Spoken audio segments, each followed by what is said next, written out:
The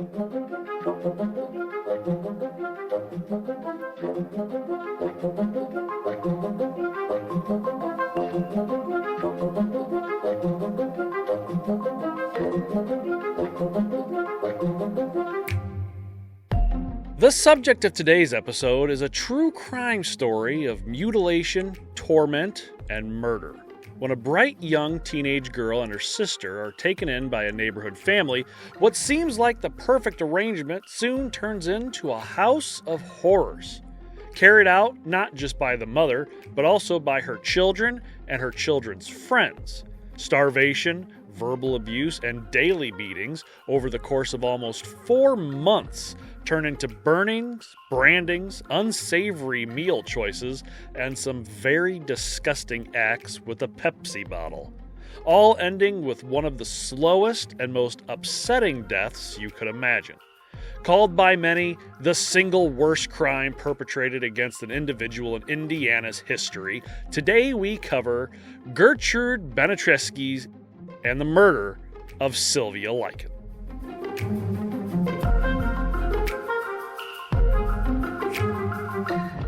I'm Kevin Young. I am Dan Horrigan. And this is Torture. Yeah, this one's gonna be a barrel of laughs. She has a very Polish name, and I have heard it pronounced 3 or 4 different ways, so I'm just gonna call it Baniszewski. So, okay, it's Baniszewski. So Baniszewski. So if I get it wrong, if there's somebody out there that knows better than I do, let me know. And I can't really do anything about it because you're hearing this after it's been put out, and I'll just say, yeah, fuck it. Just a real quick thing before we get started. If you remember back in our last episodes, I asked everybody to kind of say, hey, tell us where you heard us or how you heard of us, and what your favorite thing is. And we did get an email from our good friend Jetsag, who I believe is Jagavani. Just said, hey, I want to answer your question from the last episode. I found your podcast after I listened to a particularly gruesome episode of Hardcore History with Dan Carlin.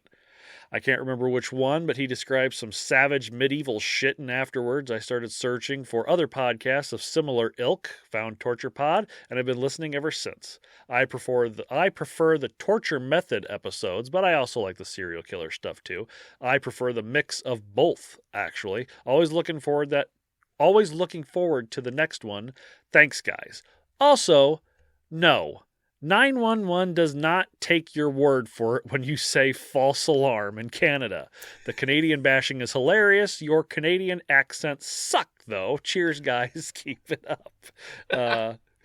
They're supposed to suck. And I would like to reiterate, I believe our Canadian accents are fucking perfect, eh? And we're going to keep... It's on that a boot. And we're going to keep doing them. So, there you go. Yeah, thank you. It's nice to know that Dan Carlin has contributed to our listenership.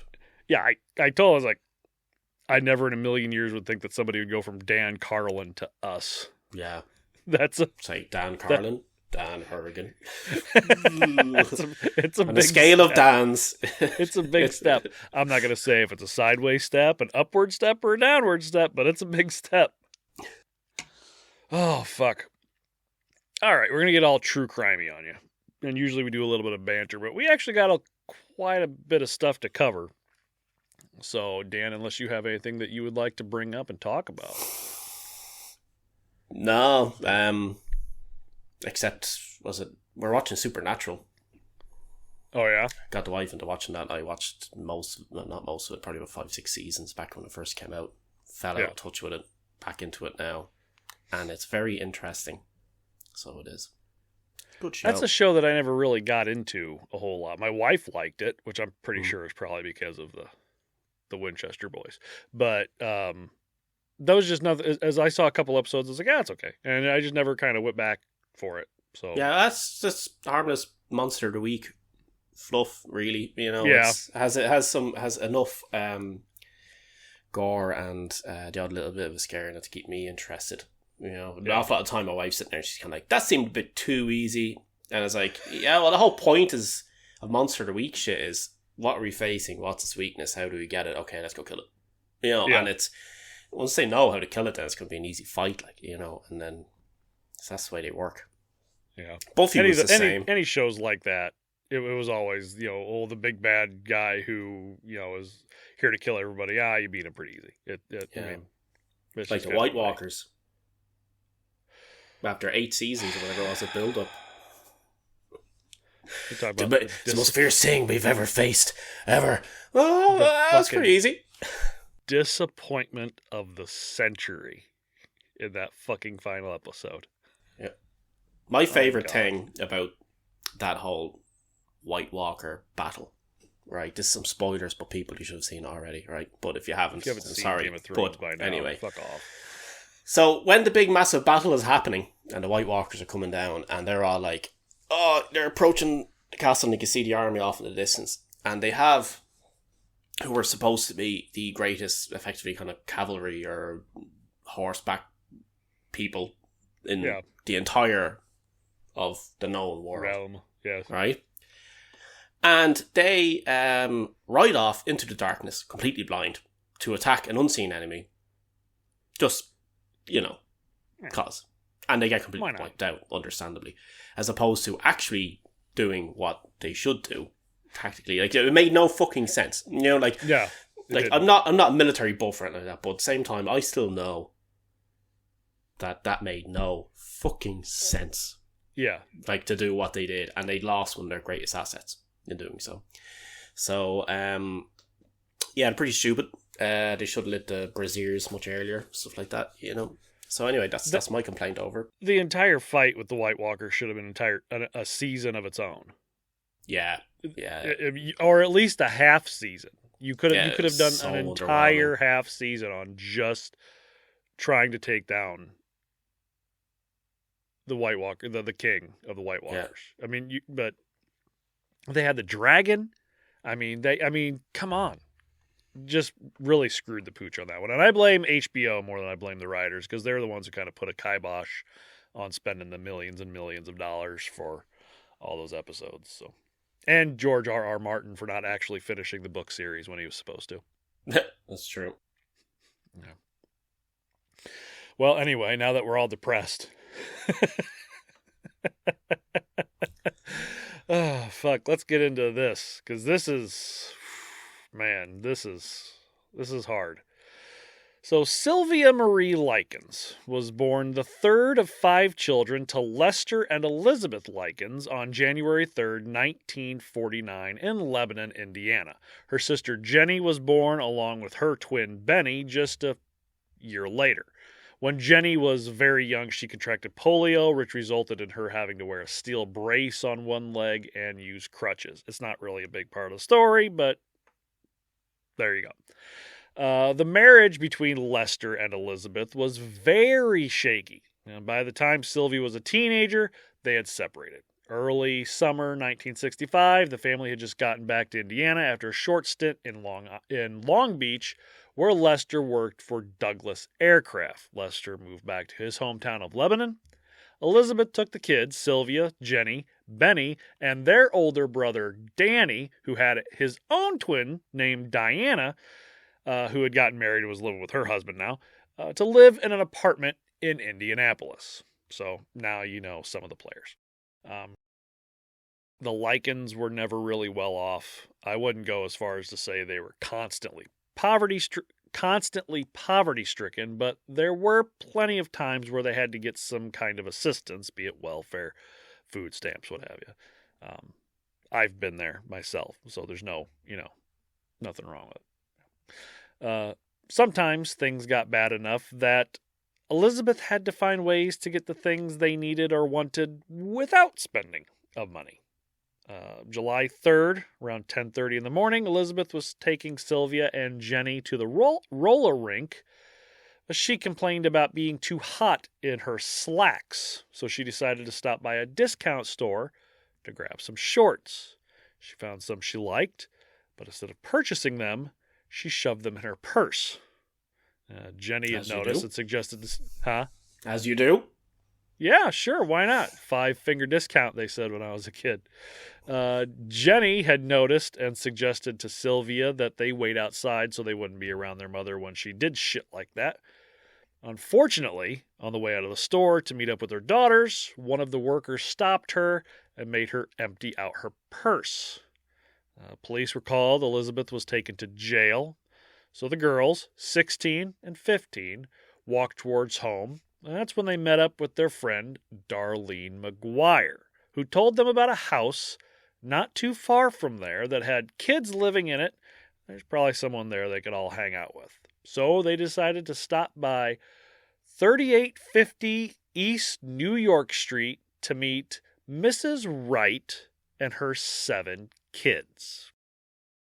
Jenny and Sylvia made friends with a few, including Mrs. Wright, and Mrs. Wright ended up asking Jenny to stay for dinner. And Jenny said only if Sylvia could also stay, to which Mrs. Wright conceded, and the two stayed to eat, even though Jenny thought it was weird that she didn't offer to feed Sylvia in the first place. Both girls came over and like, well, you could stay and eat. It's like, well, Yeah. why don't you feed both of us? I don't like you. That's kind of silly. Afterwards, they went back home. So, just a random July day, the day before 4th of July. It's, whatever. Next day, Sylvia, Jenny, and Darlene met up with Paula, one of Mrs. Wright's daughters. They all headed to Paula's house. During the walk, Paula, age 17, exclaimed that she was 2 months pregnant. Just proudly out of nowhere. Hey, guess what, guys? I'm up to duff. I'm 2 months pregnant. Early and often pregnancies were not uncommon in the Wright household, just so we know. When they arrived at the house, Sylvia and Jenny were invited to spend the night. They accepted, and by every account, had a very good time celebrating another one of Mrs. Wright's children's birthdays, Shirley, who was turning 10. So, shortly before midnight that evening, there was a knock on the door. It was Lester and Danny Likens, searching for the girls and Elizabeth.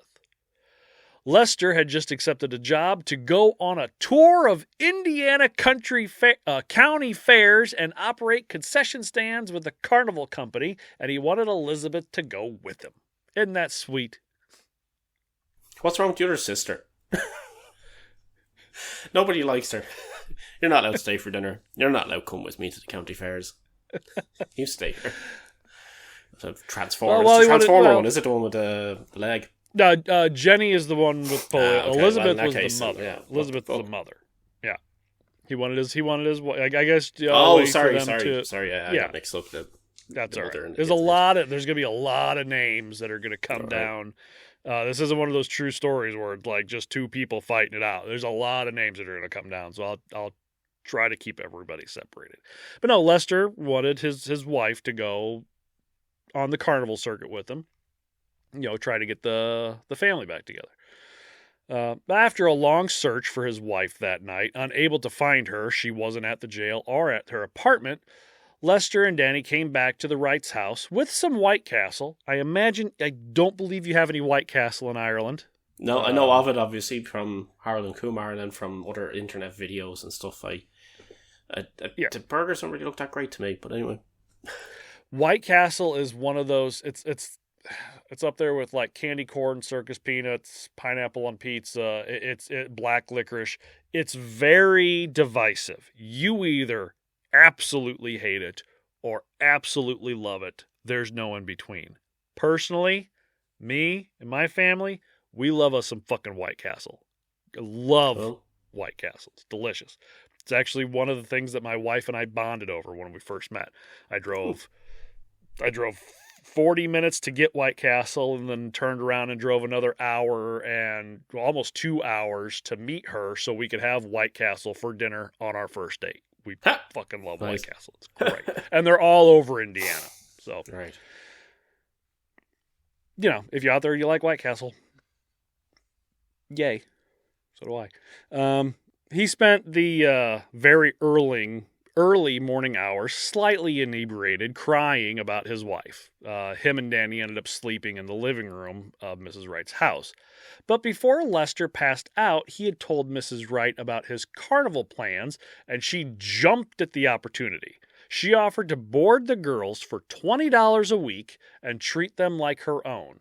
Her daughters were all in favor of it, as were Sylvia and Jenny. So he agreed, pending approval from his wife, as you do, since she had custody, and he left the girls there while he went to find Elizabeth, who was actually staying with her parents. So it's just why he didn't immediately go look at her parents' house, I don't know. But that would be one of the first places I would look, The Makes girls... sense.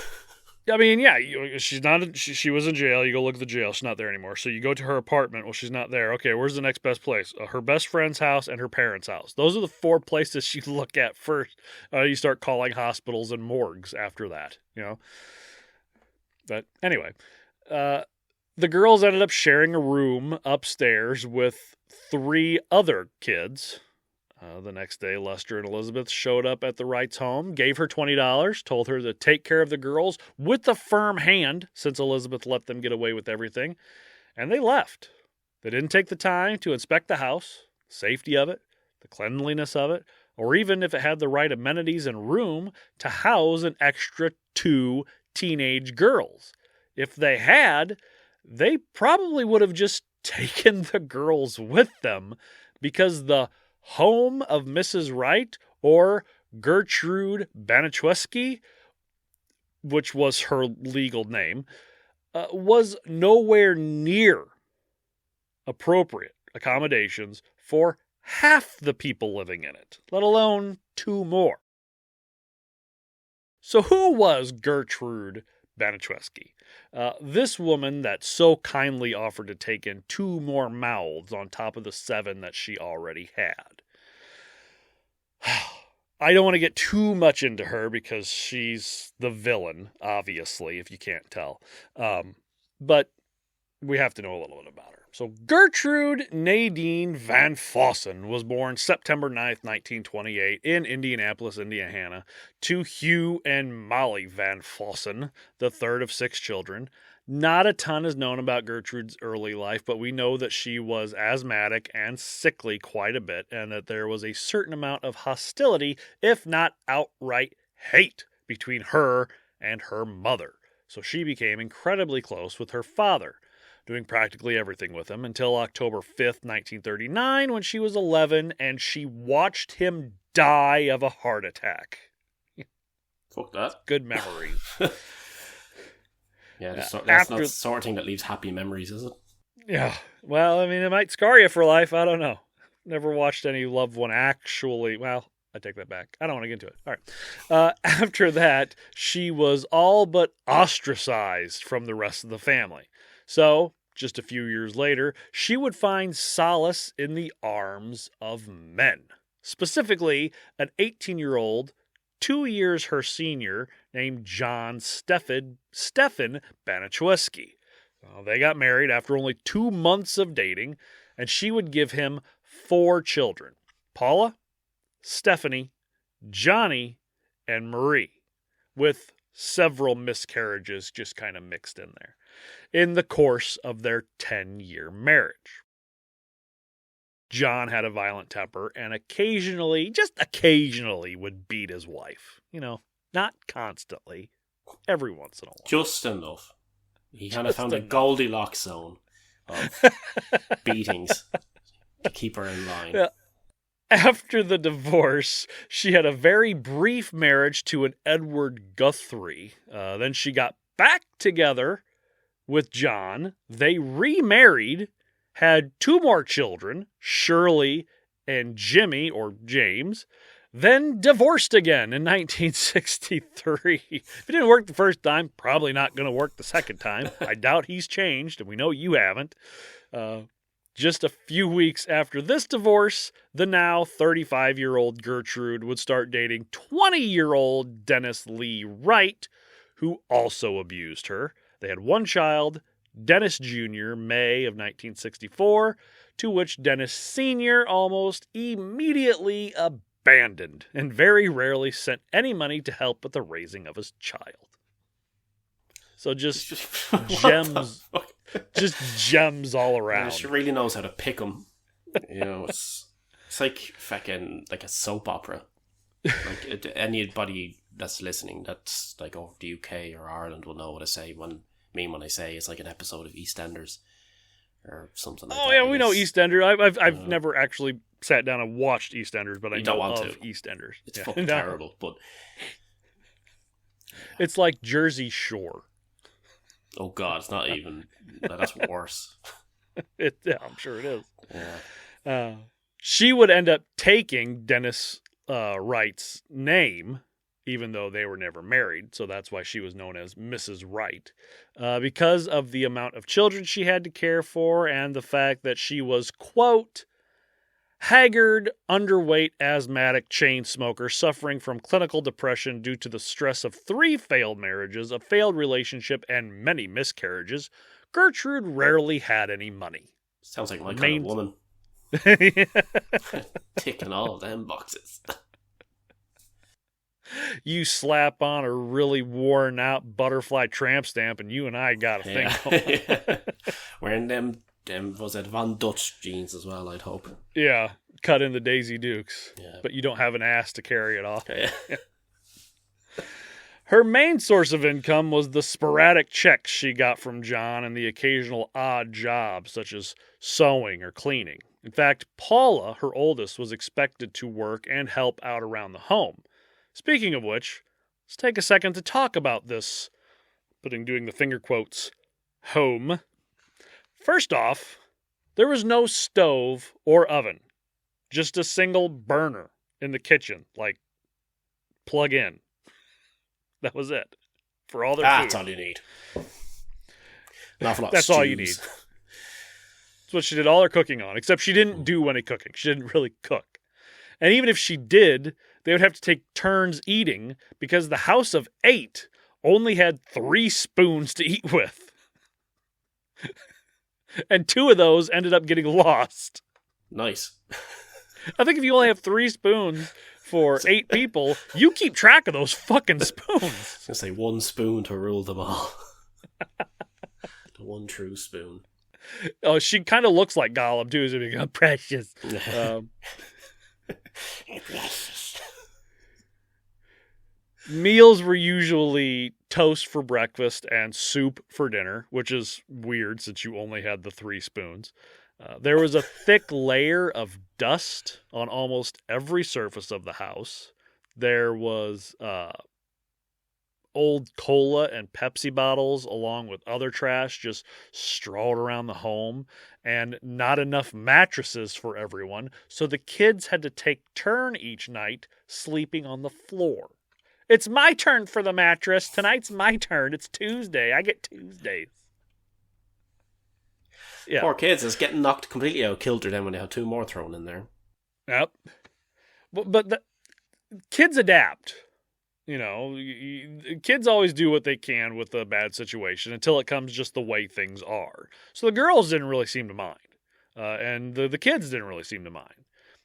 In fact, by all accounts, the first week or so was actually really enjoyable for them. They listened to records. They would walk to one of the 3 parks in a 3-mile radius of the house. Gertrude would get overwhelmed by the amount of kids in the home, so she would yell until they left, throwing them out pretty much until it got dark, which was pretty normal growing up until like the late 90s. You wake up, you go outside, don't come back in until streetlights come on. That's just kind of how it always has been. So for her to be like, get the fuck out of the house, go do something, leave. You know, you come back for a handful of chips and a sandwich for lunch, and then you go back outside. That's just how it was. Gen Zers. That's how it was. Era. That's how it was. Dan, I have a confession to make. I have crabs. Beard dandruff. So close. So much worse. I know. Look away, I'm hideous. All seriousness. All All serious. All serious. Me serious now. No funny. No more. Frankenstein. No fire. Bad. Ah. In all seriousness, many of us men with facial hair have some sort of dry skin under their face fur. I have particularly dry skin, especially on my face, around my nose, my eyes, ears. That beard and mustache, they draw a ton of moisture from your skin in order to stay healthy, leaving the skin underneath sometimes dry, itchy, red, flaky, leading to the beard dandruff. And I struggled with it for quite a while. Struggled to, rein it in. Then I found thebeardstruggle.com. They use all natural products, never tested on animals, that your face, body, and beard will love. They have day oils to protect your beard from UV rays and dirt and grime, and it keeps your skin from drying out. All the troubles the day can bring. And they have night oils to help moisturize and rejuvenate your skin and beard while you sleep. Not to mention, as of right now, they have 8 different fragrances. According to this. That's what they tell me. That's what they tell me. Do you want to know what they are? I do. I want you to. Ready? I want you to pronounce them perfectly. Okay. Here we go. Ready? Okay. Yeah. From Alfheim's Forest, which has a scent of woodsy, leather and spices, to Hionir's Home, Close enough. scents of greenery, amber and musk, to Valhalla's Gates, with essences of citrus, amber, sandalwood and vanilla. And right now I'm using the Aesir's Triumph, which I'm probably pronouncing that wrong, which has the scent of sweet incense, tobacco, whiskey, and cinnamon. And my wife absolutely loves it. Of course, I haven't gotten one from them that she hasn't loved. So, and if you can't choose, just get the sample pack, which comes with 6 of their mainstay scents and 5 milliliter bottles of nighttime elixir, so you can decide what is best for you. But they have so much more than just oils: balms, wax, shampoo, conditioner, butters, cologne, natural deodorant, skincare products, heated beard straighteners, combs, brushes, shaving kits, growth kits, merch. List goes on and on and on. No matter what kind, length, or style of facial hair you have, the Beard Struggle has the products you need. You get a free gift for purchases over $50, then you get another free gift for purchases over $100, and all orders over $65 US get free shipping. You have a 90-day money-back guarantee, so you really have nothing to lose. And be sure to use our exclusive coupon code TORTURE19 at checkout to get 19% off your entire order. That's TORTURE 19 at checkout for 19% off your entire order. Torture19 at checkout, or click on the link in the show notes. TheBeardStruggle.com. Do what's right for your beard. Do what's right for your face.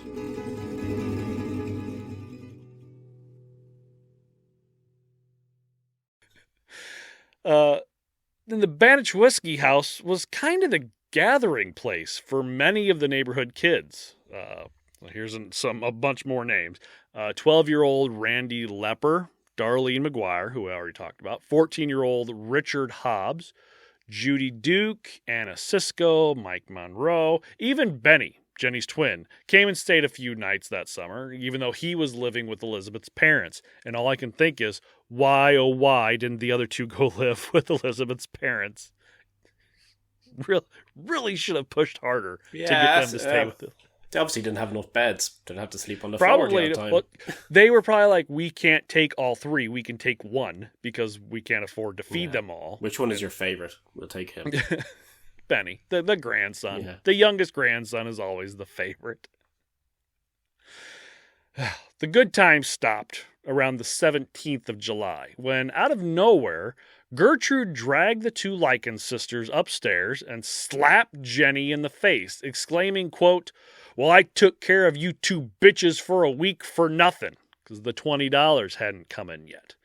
The next day, a money order for $20 from Lester Likens arrived in the mail for his girl's care. She just would have waited a day. Have patience, you bitch. Oh, yeah, it's funny, yeah.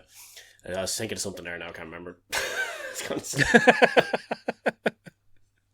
You know what's funny? I'll tell you when I can figure it, when I remember what it was. A few days later, the parents stopped by between carnivals to visit the girls, and they gave Gertrude another $20. The girls said nothing about the incident. This is something that's going to keep happening. The parents show up every once in a while between carnivals. They'll show up, for a couple days. If they have a long stint, they'll still show up 1 or 2 days, and that'll be it. So, and you want to kind of shake them and be like, look at your children. But they just, whatever. The next week, Sylvia and Jenny got paddled with a hard 1/4-inch fraternity-style paddle because Gertrude was convinced that they were getting her children to loiter in grocery stores looking for bottles to turn in for pennies. Grocery store parking lots. She's just jealous she didn't come up with that get-rich-quick scheme. I mean, it's a fairly common thing. One of my stepsons collects soda cans. He takes them to their metal place just outside of town, and he gets a couple dollars for it. I mean, fuck, people walking around down the road picking up cans. I don't see what the big deal. Gertrude's house is filled with them. Why didn't they just take them? Yeah, just scoop up the house and take it to the dump. They would be beaten in the back. Eventually, Sylvia would get it in the back of the head. And when Gertrude didn't have the strength to punish them, she would have Paula do it, who didn't mind. FYI, Paula is kind of a dumb bitch, just like her mom. So she's a little short, little dumpy, little ugly. So she's, she's a dumb bitch. Paula, if you're out there listening, you're a dumb bitch. Fuck you, Paula.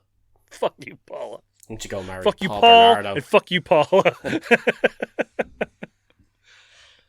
The buildup of pain and torment is kind of a slow burn through July and August. It wasn't a 100% horrifying shit show quite yet. Sylvia still had trips to the park and Sunday school with the Baniszewskis kids at Memorial Baptist Church. But don't think for a second that the abuse at the hands of Gertrude or Paula had ceased. Paula had actually broken her wrist punching Sylvia in the jaw on August 1st, then bragged about it at church, telling some quote, "I tried to kill her."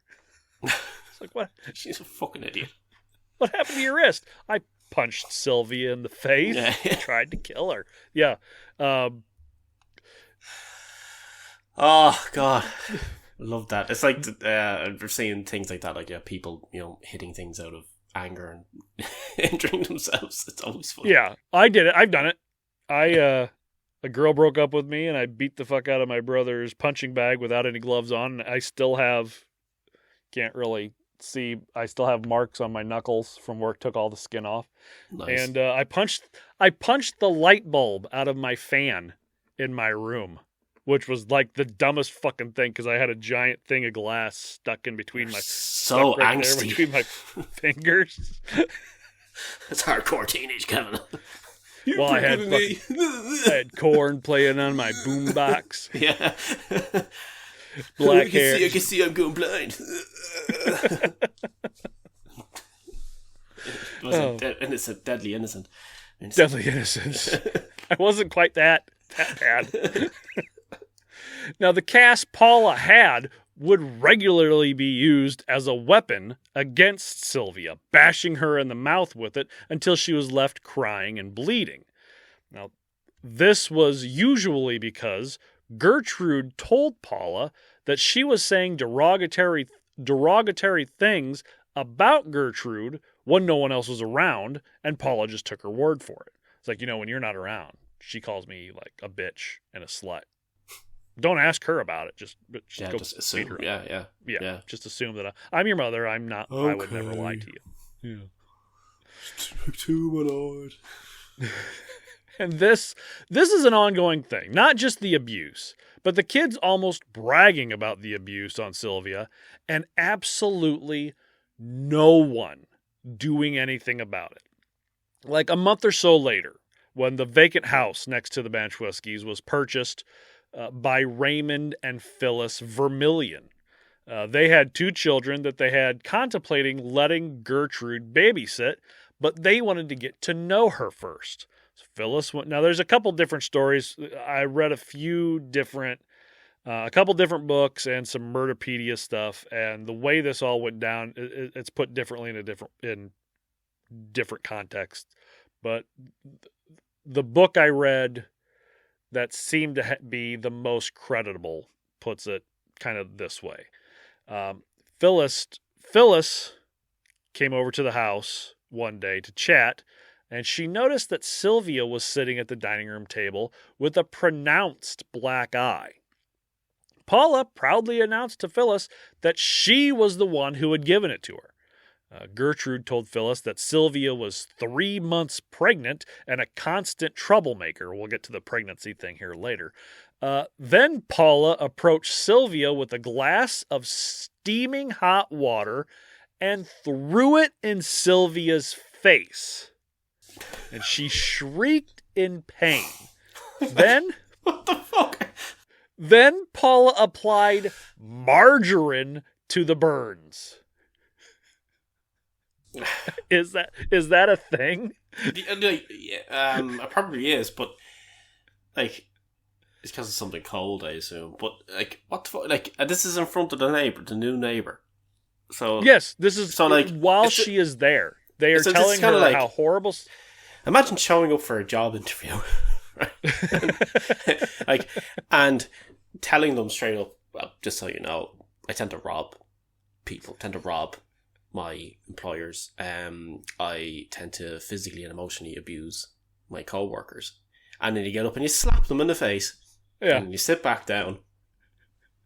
And then they're like, you're cutting your jib.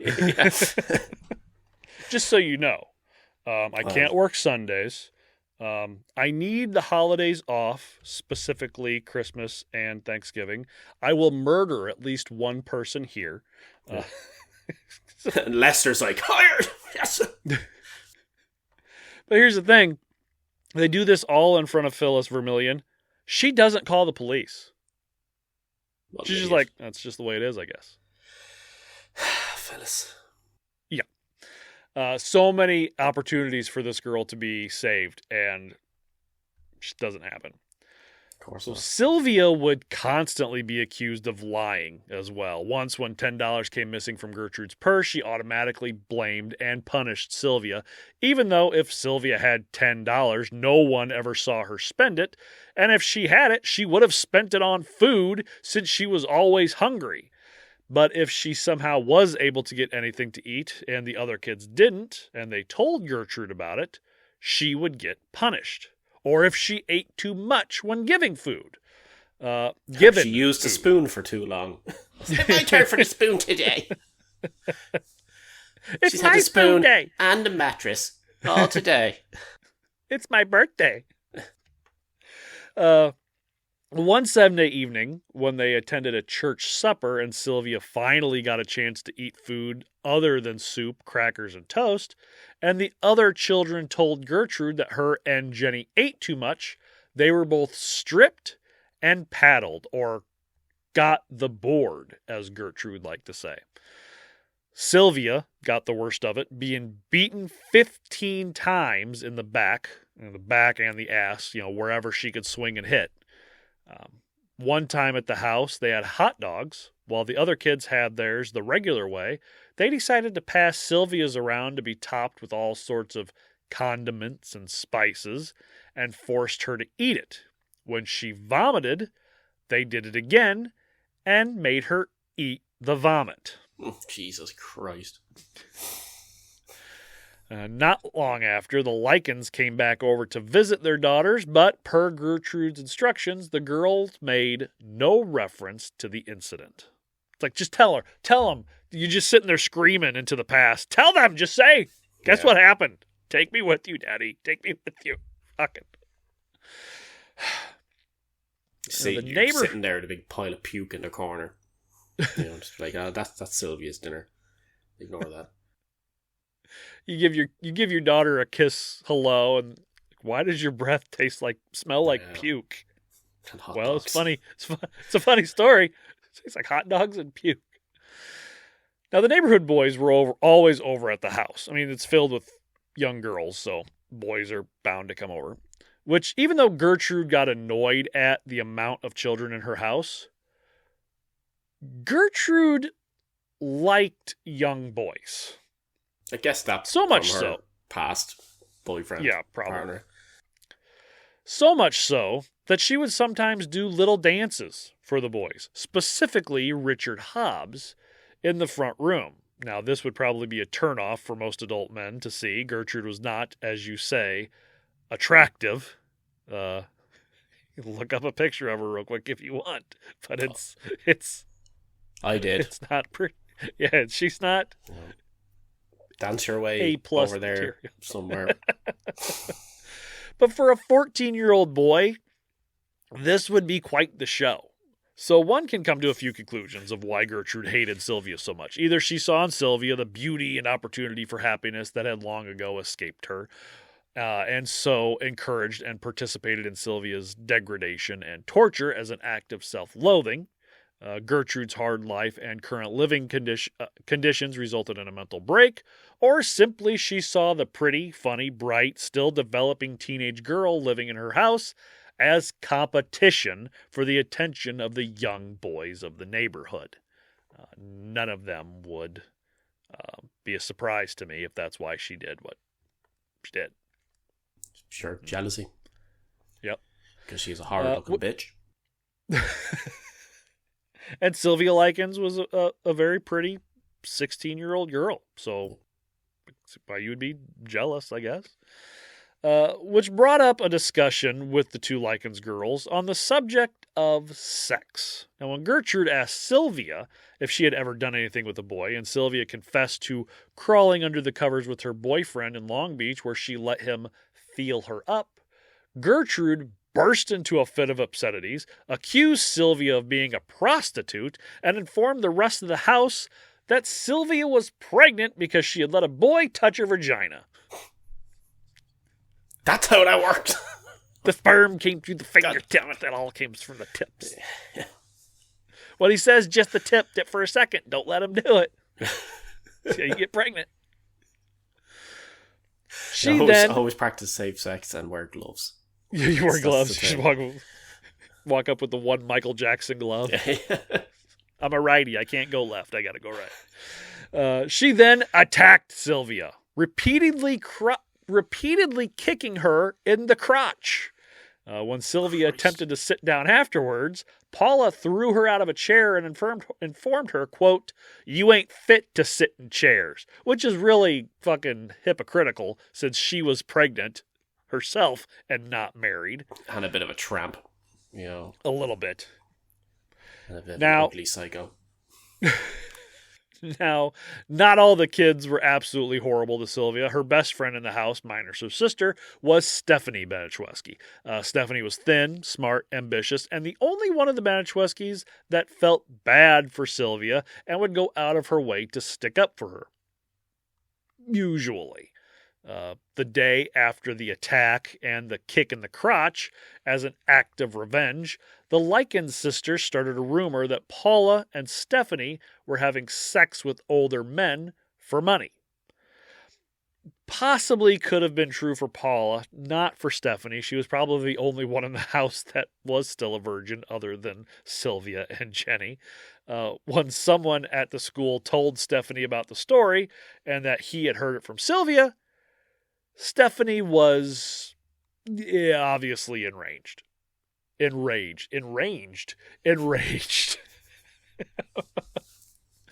She came home and confronted her about it.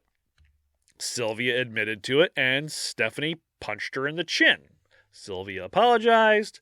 They both started crying, and this is where it should have ended. Two girls have a little bit of drama. They take care of it. Tears, whatever. But there's always a but. Coy Hubbard, Stephanie's boyfriend at the time, had also heard about the rumor and he decided to come to his love's defense. And he did this by going to the house, slapping Sylvia, and banging her head against a wall. What the fucking Porter? Jesus Christ. Then Gertrude paddled her. Yeah, of course. I was waiting for that. Yeah. Dexter's paddling.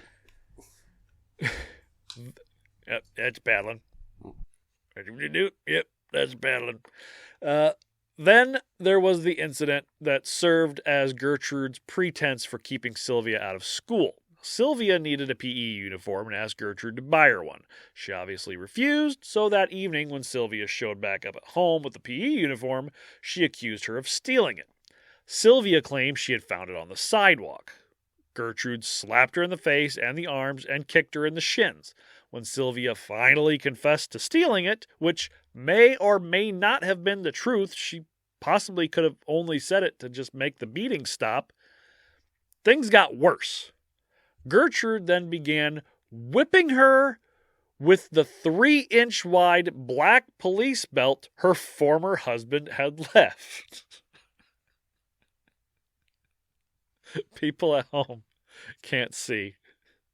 People at home, people listening can't see Dan's background.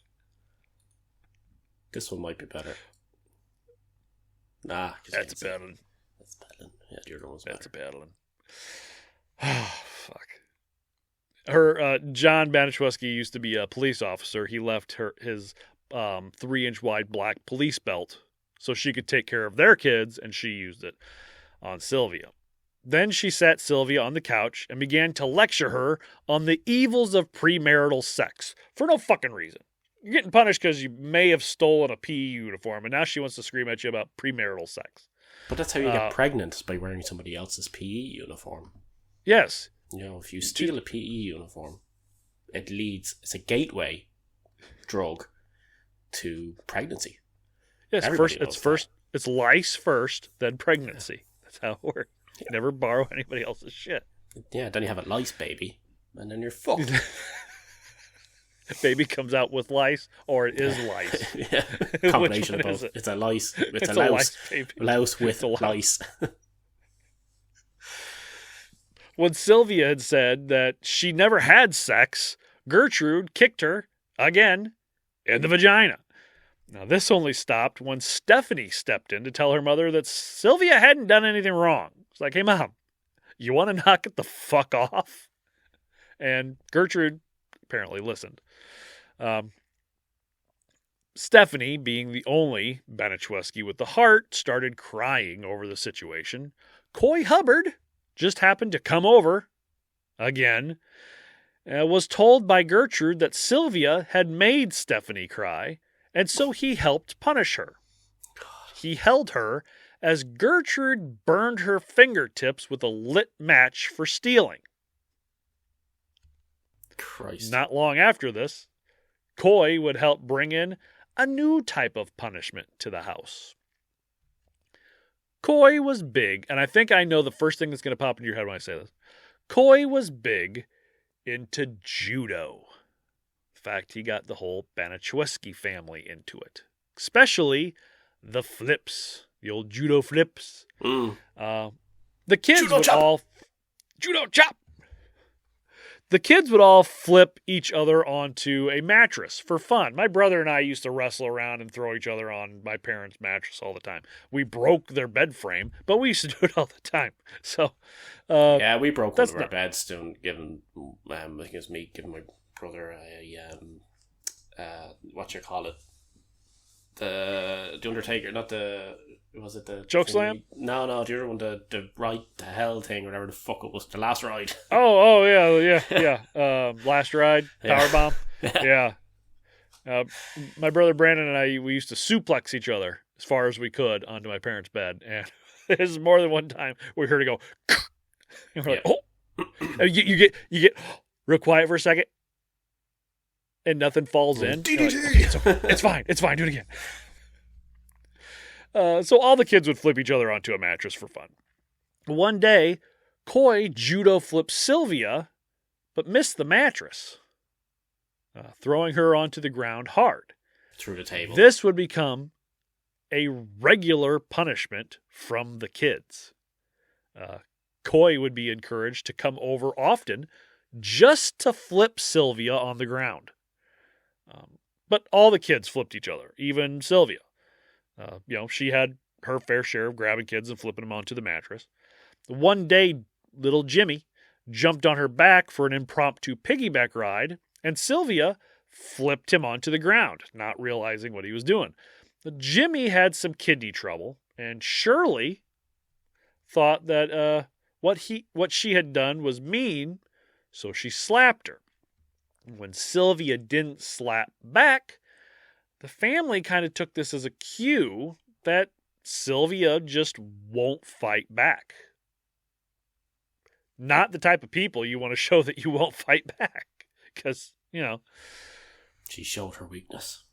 Yeah, it was also around this time Gertrude got Sylvia's best friend, a 13-year-old named Anna Cisco, whom I mentioned earlier, alone long enough to convince her that Sylvia had been telling the boys at school that Anna's mother was a whore. Quote, Sylvia said your mother goes out with all sorts of men for $5. Not just a whore, but a cheap one. Yeah. Anna slapped and kicked the unresisting Sylvia, then dug her fingernails and scraped the length of her back. Other children moved to break up the fight, but Gertrude was like, it's their own fight. Let them fight it. And Anna kicked Sylvia in the abdomen. Sylvia writhed and clutched her belly, moaning, "Oh, my baby," because Gertrude had convinced her she was pregnant. Now, I would think by 16 you would know that's not how you get pregnant. But this is the mid-60s, so maybe. And she's obviously suffering an awful lot, I think, as the victim here, that she's going to, let's say, at this stage, believe. Yeah, shit, pretty much anything. Told. Yeah. Now, soon after, Gertrude told one of Paula's friends, a girl named Judy Duke, whom again I mentioned earlier, that Sylvia had been spreading rumors about her mother and pitted the girls against each other in a fist fight. Now, during the fight, Gertrude instructed Jenny to punch Sylvia. When Jenny refused, Gertrude began to beat her in the face with her fists until Jenny finally agreed to punch her sister. Beat the fuck out of your sister, just punching her in the face. Like, Jesus Christ. Now, not long after this, Stephanie would stop being a friend and the mob psychology would take effect. She would join in on the beatings, her, Paula, and Gertrude grabbing whatever they could find to throw at or hit Sylvia with. Gertrude straight up beating her with her fist. She'd just walk up to her out of nowhere and just start punching the fuck out of her, just for no reason. Paula and Stephanie would see something, they'd kind of grab it and just chuck it at her. Now, Stephanie doesn't keep doing this for long. She kind of goes in and out of it a little bit, but she's by no way completely blameless in this. Oh yeah. I was hoping there would be one person in this whole thing that you'd be able to go, oh yes, the hero, but she's really, because she could have stopped all this a long time ago, and she doesn't. So she might have been fearful of it herself, though. That's the thing. Well, she had stuck it up to her mom plenty of times, and she was probably bigger and stronger than her mom at that point. So I don't think she was really afraid of her mom that much. But Gertrude's best strength was getting others to do what she wanted. She was able to manipulate and brainwash these kids into doing pretty much anything. Mostly by making a game out of things. All the kids, plus the kids from the neighborhood, would come over and take turns punching, kicking, flipping, burning with matches or cigarettes, and pushing Sylvia down the stairs. When Judy Duke told her parents about what they were doing to Sylvia, and she goes home and says, Mom, they're doing this, and this to this girl, her mom pretty much just said, well, that's just how they punish her.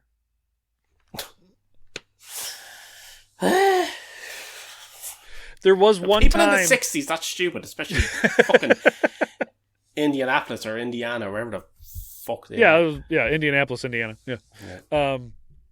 Mike Monroe, who I mentioned earlier, who I don't really talk about a whole lot in this, but he does, do the same stuff all the other kids does.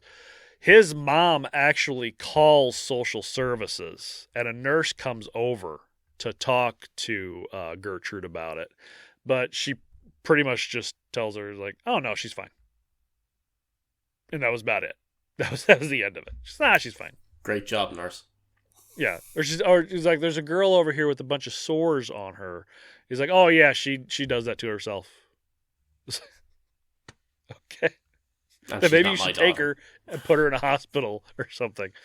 And then October came. October was the worst. And the end. Sylvia went out again to sell old soda bottles for money. When she returned home, Gertrude accused her of prostitution. She took her to the living room of her home and forced Sylvia to strip naked in front of her sons and several neighborhood boys on the threat of beating Jenny. And once Sylvia was fully naked, Gertrude handed her a glass Pepsi bottle and forced Sylvia to masturbate with it for the boys, telling her to prove to all them that, quote, what kind of girl you are. Yeah, that's all kinds of fucked up. Not even That's gonna not joke cool. about that. Nope. It's not cool. Following Fuck you, Gertrude. Fuck you, Gertrude. Following the Pepsi bottle incident, Sylvia became incontinent, most likely due to the damage to her kidneys from the constant judo flips. As a result, Gertrude decided that she was no longer fit to live with humans and locked her in the basement with a puppy. There was a puppy down there too, but still.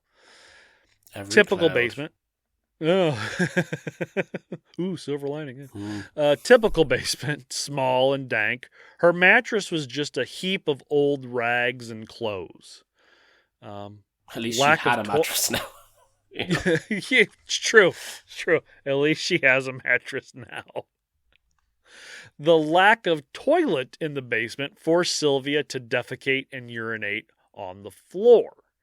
And when Gertrude saw this, she began a bathing regimen to cleanse Sylvia, who she began calling a dirty girl. The regimen consisted of filling Gertrude's claw-footed bathtub with scalding water. They would only use water from the hot tap. Binding Sylvia's wrists and ankles, and then dunking Sylvia into it. Back to our boiling episode. Yeah, no shit. Yeah. The regimen was administered arbitrarily, sometimes once or many times a day, and sometimes not at all. When Very she Irish fainted, of me now to ask this is, how did she pay to heat all that water if she was so poor? Because hot water the heater heat- here is not too bad.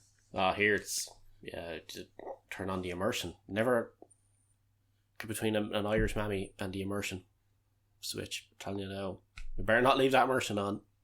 It's called. I'm telling you. You see here, we have giant tanks filled with hot water, a hot water heater.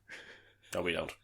Well, we have the thing. Well, like we have we have the water tanks. All right, yeah. But like it's not as if it's always hot because it costs too much money here to have it constantly hot. So Yeah.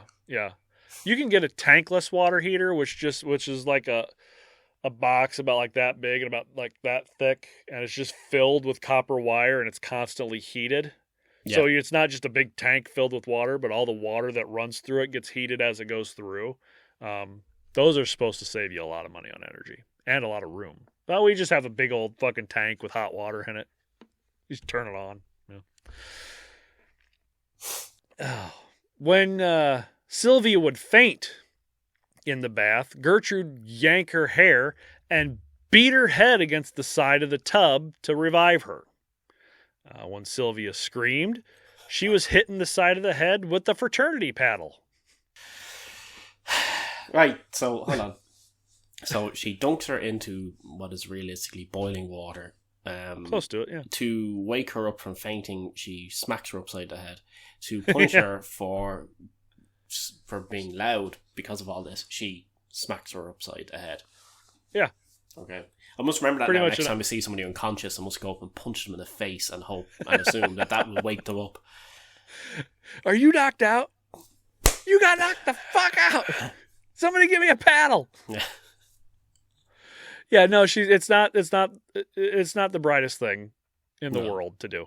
But eventually, Johnny tied gags in her mouth to keep her screams from disturbing the neighbors. You could just stop with the scalding hot baths. That would probably work too. Just not burn her like that.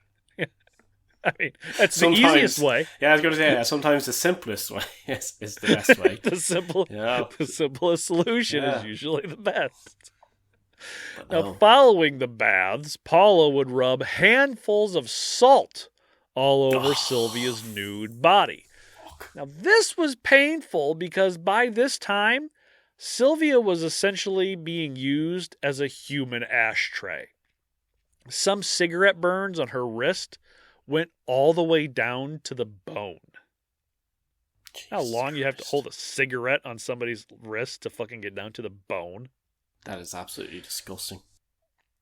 Other burns and sores, from what we aren't sure, were as big as baseballs, to which Gertrude would apply rubbing alcohol. And margarine. She also had sores on her scalp that Gertrude cleaned by holding Sylvia's head under scalding hot water. Paula eventually cut off all of Sylvia's long dishwater blonde hair, not to mention the number of burst blisters from all the paddlings and scalding hot water. So, what you're doing for the blisters is going to cause more blisters, just so you know. It seems every time I scald her, she develops more blisters. What should we do to get rid of those blisters? Wash her in scalding hot water. Scalding hot water. What'd you do for that blister? I put it in scalding hot water. Now she has more blisters. I don't get it. Yeah, it's nearly like every time I punch a wall, it hurts. And the more I do it, the more it hurts. That old joke. I went to the doctor, said, Doc, it hurts when I do this. And the doctor said, stop doing that. Yeah. There you go. Yeah. Exactly. Now, during this period, Gertrude took on 14-year-old Ricky Hobbs, a neighborhood boy, as her personal assistant when dealing with Sylvia. Hobbs, an honor student from a middle-class family with no previous legal trouble, experienced a sudden shift in personality upon becoming Gertrude's assistant, blindly following whatever orders she gave him. Crime reporters have since speculated that Hobbs was Gertrude's lover and that she had seduced the boy into becoming her henchman. And imagine sitting there walking past her house and it has a sign up in the window that says, torture PA position available, apply within. He's like, oh, yeah, this sounds good. Just an ad in the paper. Help wanted. Do you like beating young girls? Are you afraid of hot baths? No. Do you like having sex with asthmatic Skeletor-looking bitches? Because that's what she is. I'm sorry. She looks like a fucking crack whore. Yeah, she does. Fuck. She really, like really does. I will post pictures on our Instagram, I don't know right now, but I'm sure that it's probably a picture of her on our logo by now. Gertrude's children turned Sylvia into a money-making opportunity, charging neighborhood children a nickel to gawk at the nude Sylvia or to push her down the stairs to the basement, where she was now kept when not being bathed or put on display. In fact, that was the only way she was able to go downstairs. And I hate to admit it, but I got to tell you, as a young boy, if somebody was to say, hey, here's that Sylvia chick from school, she's pretty good looking. For a nickel, I'll let you see her naked. I can't, as a teenage boy, I cannot say right now that I would have passed that up. Honestly. I'm just being honest. Now, obviously, you will see a nude teenage girl that we have tied up in a basement? No! No. Call the police. But as a teenage boy, I don't know what I would have done. Just you just hear naked teenage girl, and that's all that's where it ends. No, Kevin's brains goes boobs straight away. That's it. She was kept constantly naked and rarely fed. Often Gertrude and Johnny would make Sylvia clean the basement by allowing her to eat her own feces, and gave Sylvia a container in which she could collect her urine, which she was then made to drink. They even made her once clean out one of Dennis Jr.'s diapers the same way. Christ. Yeah, they like had her tied up, and they said, "Go find her something to eat." And he went and got one of it was Johnny, I think, went and grabbed one of Dennis Jr.'s diapers, filled, and just kind of smeared it into her mouth.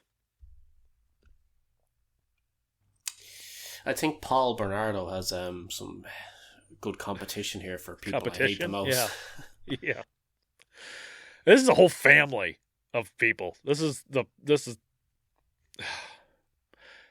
Coy Hubbard continued to come over. He would bring her upstairs for judo practice, flipping her, chopping her in the face and body. When he was done, he would hold her arms behind her back and push her hard with his foot down the stairs. Then he would go downstairs and bang her head against the wall. Johnny would also go down and punch and kick her, stepping on her bare feet with his shoes and grinding it to cause blisters. Once they gagged her and tied her up to the stairway railing so high that by her wrists that her feet didn't even touch the ground. She's hanging from the stairway railing by her wrists. That, I mean, hurts. That hurts. That deserves all the while, Sylvia's starving to death. Like they're barely feeding her anything. Except for poop. Gertrude and Paula decided they needed to have some justification for Sylvia's punishment if someone from the state was to come looking around. Be like, well, why is she covered in shit, piss, beaten to a pulp, locked in your basement? We have a good reason. Can you imagine? They instructed Sylvia to write a letter to her parents on school paper setting out her 15 confessions of misconduct. Just tell them all the bad things she did. Sylvia cooperated because she was too weak and hungry to not. Like, do this. It's like, okay, just stop hitting me. Yeah. Please stop hitting me. Maria Baniszewski told her mother, young Maria, the third youngest. She told her mother that she remembered from a couple months before that Sylvia had met up with her sister Diana in the park, and Diana had given Sylvia a sandwich. Paula went down and began choking Sylvia for the transgression. You were given a sandwich by your sister? Just choking the fuck out of her. When Gertrude asked why Sylvia never told her, she said it was because she was afraid of being punished. Doy. Yeah, exactly. Why didn't you tell me about this? Well, I'm getting choked now, so why do you think, you dumb bitch? Yeah, I don't think it's the not telling her is the reason she's being punished. It's for eating it. Yeah, it's just for existing. She's being punished for existing, really. Gertrude then beat her in the back of the head with the paddle. The next night, Sylvia actually got dinner. She was given soup and told to eat it with her fingers. Soup instead of poop. Yeah. She eat it with her fingers. Yeah, because they eat it with didn't your have fingers. That one spoon. Yeah. When she couldn't do it fast enough, it was taken away. Like, eat it with your fingers. You're not doing it fast enough. Yeah. I don't. I think you just kind of take the bowl real quick and just slurp. Because you're going to get in trouble anyway, so you might as well go for it. Fuck. That's true. Yeah, to be fair. She probably would have just fucking made her puke it up or something, though. It's a possibility. That night, they gave her an opportunity to sleep again in a bed upstairs. They tied her to it torture rack style, and told her she wasn't allowed to use the bathroom, but if she could make it through the night without wetting the bed, she could stay upstairs. In the morning, when they saw that she had again wet the bed, Gertrude made her dress, then took her down to some of the shit she does. It's just like, for no reason. It's like, do this. Okay, now do that. Okay, now do... Like those people that will kill somebody and bury the body and then go back like 2 nights later, dig it up and bury it somewhere else, and then go back a week later, dig it up and bury it somewhere else. It's like, bury him the last place the first time, because you're doing a lot of stupid shit. So, Gertrude... Tips on how to get away with murder, everybody. I feel like we give a lot of tips and tricks that we really shouldn't be giving on this show. Yeah, like Gertrude made her and throwing them off a bridge. It's dark. Nobody will see. It's okay. Shave the head first or light the hair on fire. Yeah. Come on. Use your brain. Don't take the cement back to the store. Gertrude made her dress, then took her down to the living room where she was forced to perform a striptease for her sons and the neighborhood boys, ending with yet another Pepsi bottle. And then she was sent back downstairs. A few hours later, Gertrude called her back upstairs. She asked Ricky Hobbs, if he knew how to put on a tattoo. He said, sure. She told Sylvia, quote, you have branded my daughters, now I'm going to brand you. She's a prostitute and she's proud of it, so we'll just put it on her stomach.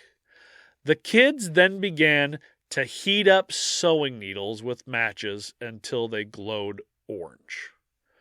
Gertrude ripped off Sylvia's clothes and began to carve the letter I, an apostrophe, and the first leg of the letter M.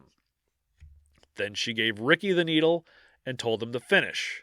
She wrote down the sentence, I am a prostitute and proud of it, for him to brand onto Sylvia's stomach, which he did. If you ever look at pictures, I wouldn't recommend it, but if you ever look at pictures of the crime scene from Sylvia, and you could see the I'm a prostitute, proud of it, right across her stomach. It's pretty fucked up. Yeah.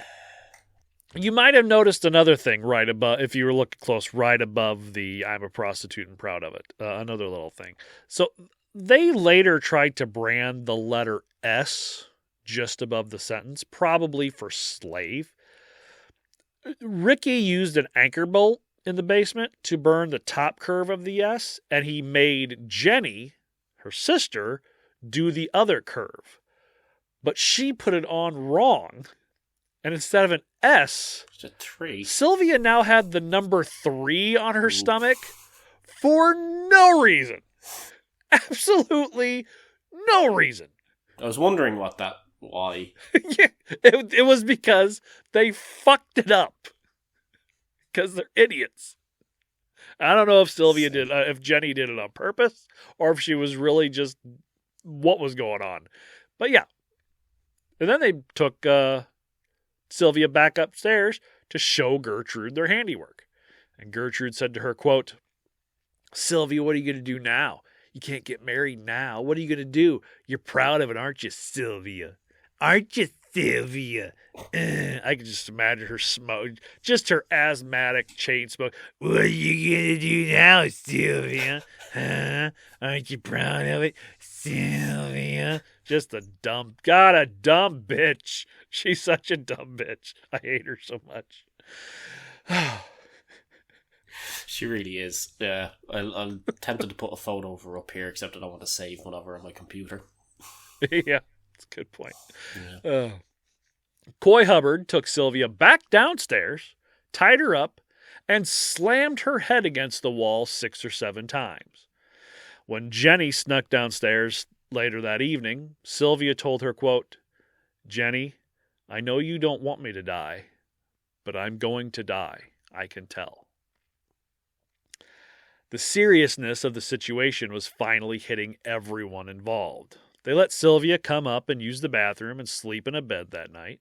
The next day, Gertrude and Stephanie bathed Sylvia in warm water this time, not scalding hot. Then, knowing what had happened to her will eventually come back to them, Paula and Gertrude decided to cover their tracks. They went to Sylvia and had her write a note to her parents. And first she wrote, "Dear Mom and Dad," and they made her stop and write this instead. "Dear Mr. and Mrs. Likens, I went with a gang of boys in the middle of the night, and they said that they would pay me if I would give them something. So I got in the car, and they all got what they wanted. And when they got finished, they beat me up, left sores on my face and all over my body. And they also put on my stomach, 'I am a prostitute and proud of it.' I have done just about everything that I could do to make Gertie mad and cause Gertie more money than she's got. I've tore up a new mattress and peed on it. I have also cost Gertie doctor bills that she really can't pay and made Gertie a nervous wreck and all of her kids." And then told her not to sign it for some reason. Okay. Whatever you do, don't sign that. It has to be notarized first. What the fuck? It doesn't make any sense. Why Mr. and Mrs.? Why not just Mom and Dad? What? Yeah, it's kind of obvious then that somebody else get her right in that case. You know, like that's, yeah. Well, and the fact that she's, okay, you're a prostitute and you're letting boys have their way with you. You know, if she dies, there's a real easy way for them to tell if she's been sexually active or not. You fucking idiot. Yeah, and a Pepsi bottle ain't going to do that, so... especially a glass one from 1965. Those things, they're not like little 20-ounce plastic bottles. They're long bottles. Well, we'll see what happens. So they tried to get her to eat a couple crackers and drink some water, but she knew what was coming and that she didn't have long, so she told them to just give it to the dog. So Gertrude punched her in the stomach, crammed the crackers into her already swollen mouth, and left her tied up in the basement. The next day, Gertrude had decided that maybe it was time to get rid of Sylvia for good. They spoke openly of taking her out to a dump and leaving her to die. Sylvia heard it, and it wasn't like, we should really take care of this. Like, Sylvia's sitting there, they're like, why don't we just tie her up and throw her into a dump or something so she could just die there? Sylvia's sitting right there listening to it. So she heard it and made a mad dash to leave. But in her weakened state, she was only able to shamble out to the porch before Gertrude caught her and dragged her back in. She sat her down in the kitchen and tried to get her to eat some toast. Again, if you're just going to take her out into the middle of fucking wherever and leave her to die, why are you giving her toast? Why do you care if she eats? If you're just going to take her out somewhere and let her die? Yeah, it's because you can't say then that she didn't. She didn't do the right thing. I suppose. But it's like everything she does is just counterintuitive to everything else she does. It's so fucking stupid. It's almost like she didn't have it planned out. And she was, a dumb bitch. Yeah, I don't know. I was giving her her last meal. Everybody deserves to get their last meal. I suppose. Your last meal of toast and finger soup. Finger soup, yeah. When Sylvia said she couldn't swallow the toast, from all the damage done to her body, Gertrude decided it would be a good idea to grab a brass curtain rod and whip her in the face over and over until the pieces were bent at right angles. Because that helps. Yeah. I can't My eat mouth's this due not to all the working physical very well. damage. Yeah. Well, here's a little bit more, just to force the issue. Yeah. That evening, Coy Hubbard again stopped by, and probably because Gertrude had just... This part is funny. Probably because Gertrude had just embarrassed herself by swinging the paddle at Sylvia, missing, and giving herself a black eye. Ha! Bitch. How the fuck do you do? How are you swinging that paddle to where you're going to hit yourself in the eye? Like this?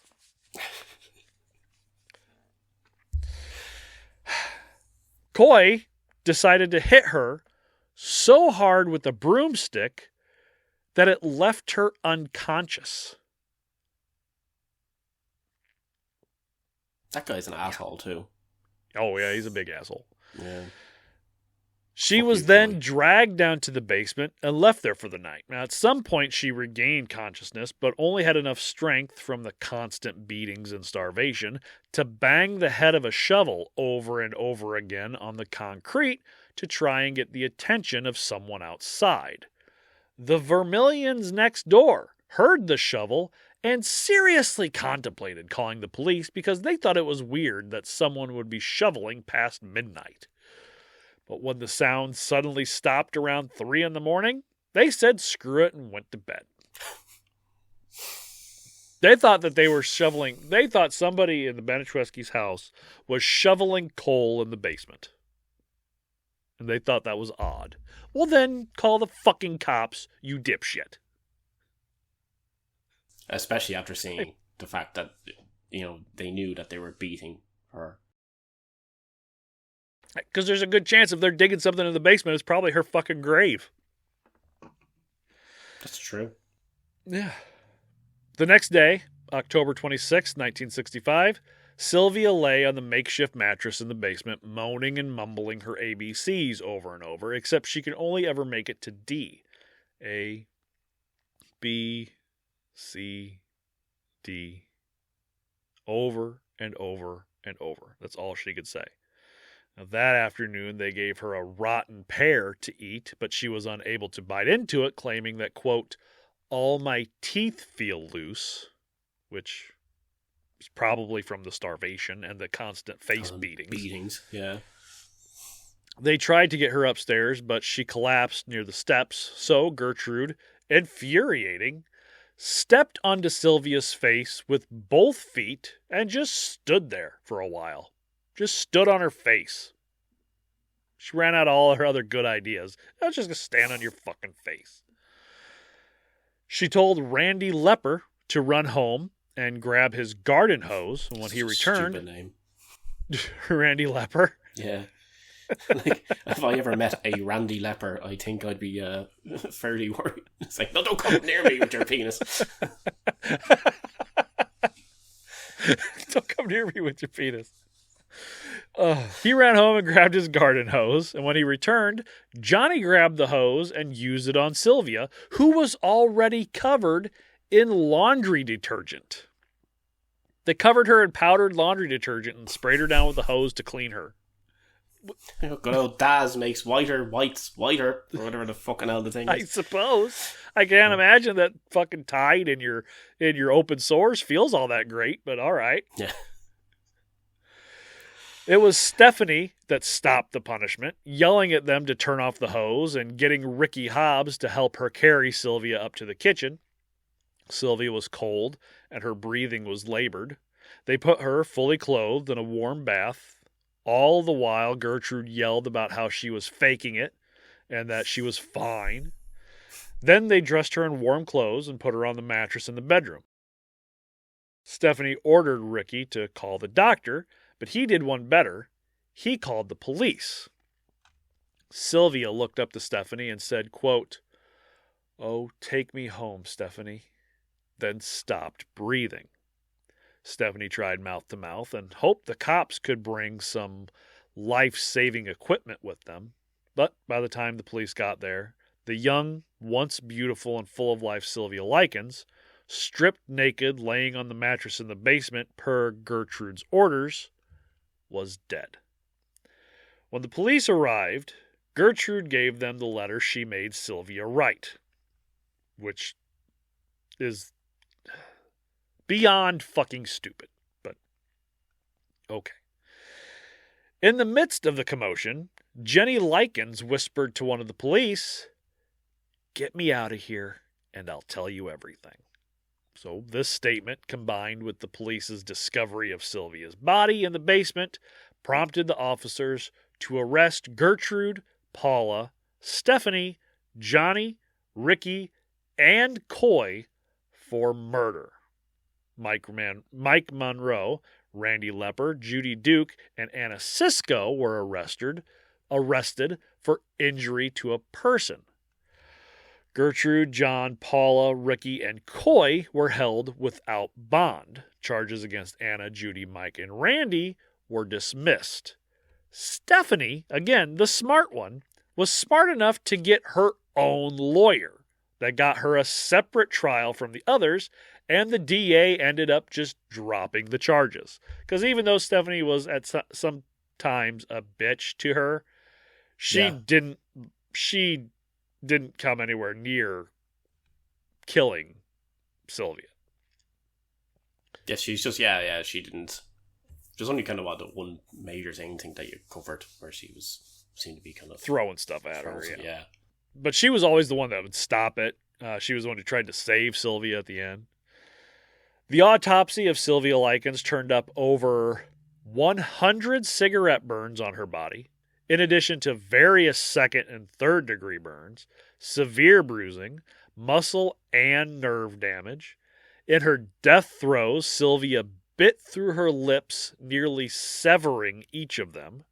Her vaginal cavity was nearly swollen shut, although an examination of the canal determined that her hymen was still intact, largely discrediting, along with lack of any ripping or tearing to the rectum, Gertrude's assertion that Sylvia was a prostitute, and completely disproving her instance that she was pregnant. The official cause of death was brain swelling, internal hemorrhage of the brain, and shock. Now, the trial is kind of a shit show that I just don't feel like doing an entire another episode on, because the books that you read about this, not quite half, but close to half of the book is just the trials.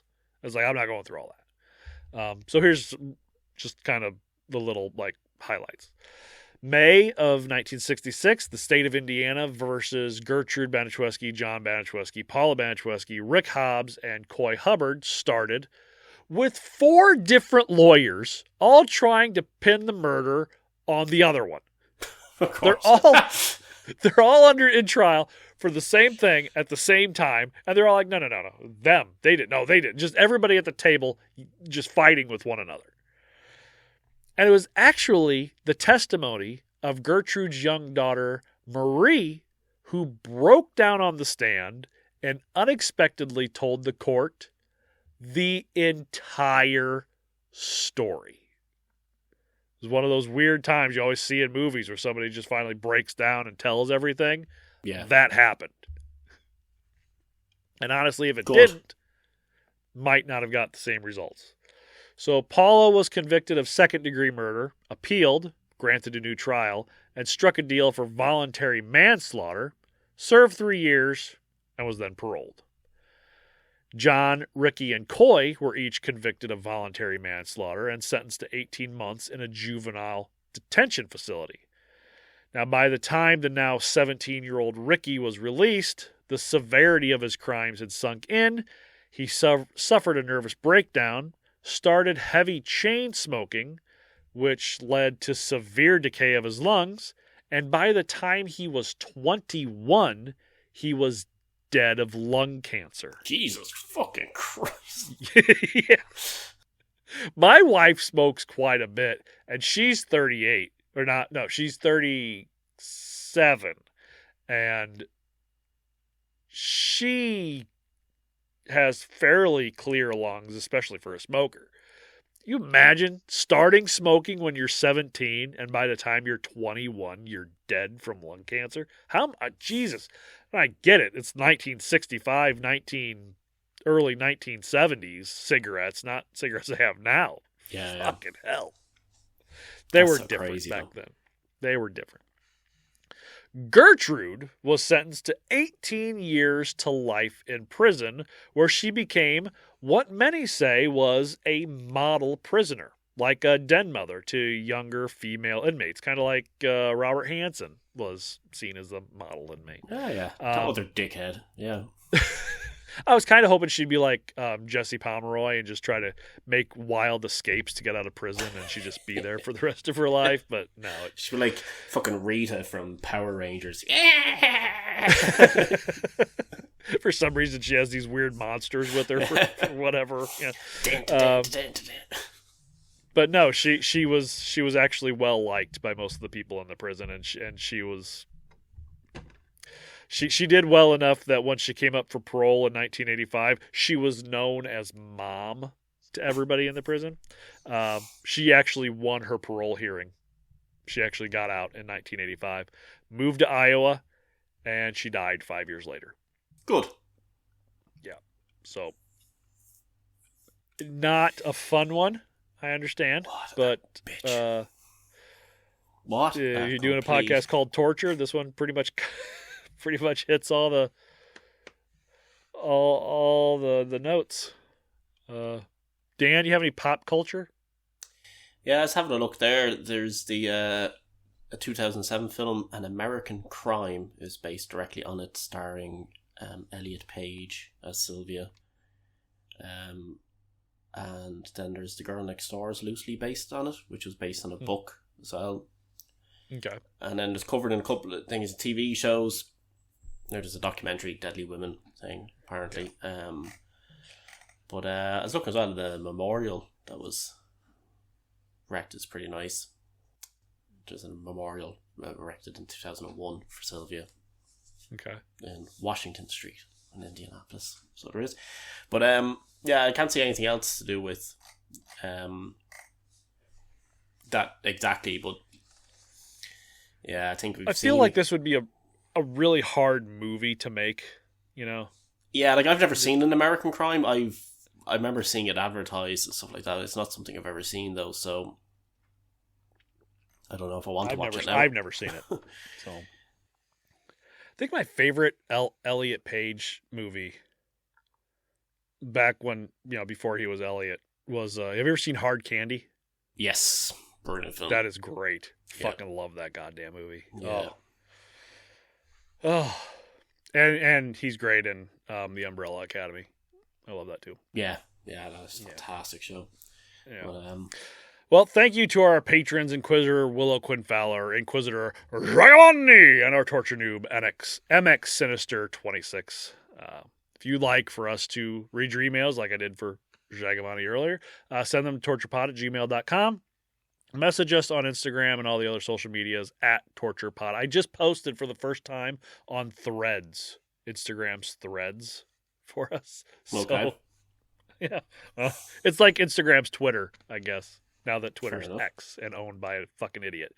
Rate and review on Apple. Follow or subscribe to us on whatever service you listen to. Head over to our YouTube page. We got a bunch of shit over there. You like to donate to the show, you can go to our link tree, which is on our socials, or you can buy us coffee at buymeacoffee.com/torturepod, which can be found on our link tree. Or you can go to our Patreon, patreon.com/torturepod, and go buy some merch. Redbubble, redbubble.com/people/torturepod. Get our hats. Yeah. Dan, nice sweet t-shirt. Yeah, Dan, any words of wisdom? Oh, God. I completely forgot that I had to prepare for this thing. Just something off the top of your head. It's fine. Yeah. About it. Yeah. That's fair enough. No, it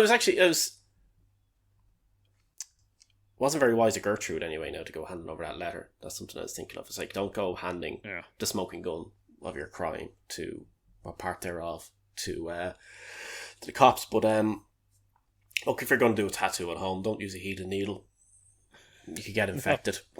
That's not a good idea. No, you really run the risk of infection if you do something like that. Like, I know people think, the heat, that'll kill the thing, but you're now creating a open wound. It's just stupidity. Don't do it. Get professional. Go to a professional. Don't get Coy or whatever the fuck his name was. Was it Coy that did it? It was Randy, or probably Randy. Oh yeah. Sorry, yeah, it was Randy Lepper. And also, yes, if you ever meet a person called Randy Lepper, just stay away from them. No, I don't know how Ricky. It was Ricky Hobbs that actually did it. I don't know how Randy didn't have like some sort of really ridiculous nickname, because his name in general is just fucking horrific. Like seriously, like why would name like Randy? Why would you change Leper? your last name? Just change your name. Change your name. Yeah, Randy Healthy. Randy Healthy. Well, it's spelled like Lepper, so so it's not like leper, like. I know, yeah, but leper. still, like, Still. it's the first thing I thought of was a really horny leper. His dick just falls off. I didn't think of that part of it. Oh. That's why I say no, don't, Randy. That's why I say keep your dick away from me. Keep your penis away from me. Because he's a really horny person with leprosy, people. That's fine. It's just Austin Powers walking around, body parts falling off. Yeah. So Randy. Jesus Christ.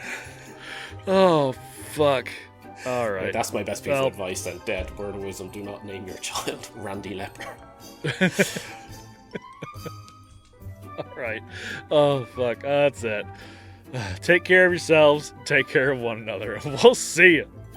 Adios.